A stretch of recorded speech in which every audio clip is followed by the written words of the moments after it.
Hi hello नमस्ते. न आवडणाऱ्यांनाही आवडीने खातील अशी डाळ दोडक्याची भाजी, झटपट होणारी आणि डब्यालाही चालणारी. चला तर मग चमचमीत चवदार अशी डाळ दोडका बनवूया. प्रथम कढईत थोडं तेल टाकून शिरा काढून बारीक चिरलेला दोडका टाकून चांगल्या प्रकारे परतून घ्या. कारण परतवल्याने दोडका लवकर शिजला जातो. मी मऊ असा झाला पाहिजे.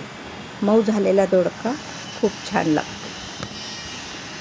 भाजलेला दोडका हळद टाकून चांगल्या प्रकारे परतून घ्यायचा. वाफेवरच परतून घ्यायचा आहे. व्यवस्थितपणे हलवत राहायचं आहे. अशा प्रकारे मऊ झाल्यानंतर ही भाजी बाजूला काढून घ्यायची आहे.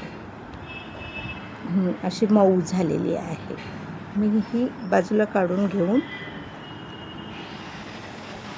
फोडणी तयार करायची. त्याकरता आपण परत एकदा कढईमध्ये तेल गरम करून घ्यायचं आहे. मी इथे छोटी अर्धी वाटी तेल गरम करायला तेल गरम झाल्यानंतर एक कांदा बारीक चिरलेला त्यात टाकून परतून घ्यायचे. त्यावर हळद टाकायची आहे. मी पाव चमचा हळद घेतलेली आहे. कांदा चांगल्या प्रकारे मऊ परतून घ्यायचा आहे.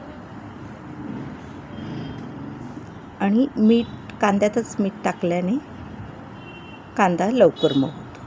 हा परतवलेला दोडका त्या कांद्यात टाकून परत एकदा हलवून घ्यायचं आहे. वर खाली करायचं आहे. त्यानंतर छोटी वाटी पाऊण वाटी तिखट, कांदा लसणाचे तिखट टाकले. पाव चमचा साखर, 2 चमचे दाण्याचा कूट, कोथिंबीर अर्धी वाटी, छोटी अर्धी वाटी आणि डाळ पाव वाटी भिजवलेली डाळ. या भाजीला तुरीची डाळ घेतलेली आणि ती भिजवून घ्यायची. मी अर्धा तास भिजवून घेतलेली. भिजवलेली डाळ घालायची. चांगल्या प्रकारे परतवल्यानंतर अर्धी वाटी पाणी घालून मी ही भाजी शिजवण्यासाठी ठेवणार आहे. झाकण लावून शिजत ठेवायचं. 5 ते 10 मिनिटात ही भाजी तयार होते. पाणी आटले की भाजी झाली तयार. अशी चमचमीत सुकी भाजी चवीला तर फक्कडच लागते. तुम्ही खाण्यासाठी वापरू शकता, डब्यालाही देऊ शकता. कोरडी असल्यामुळे डब्यातून द्यायला चांगली लागते. चमचमीत अशी भाजी खूप छान चवदार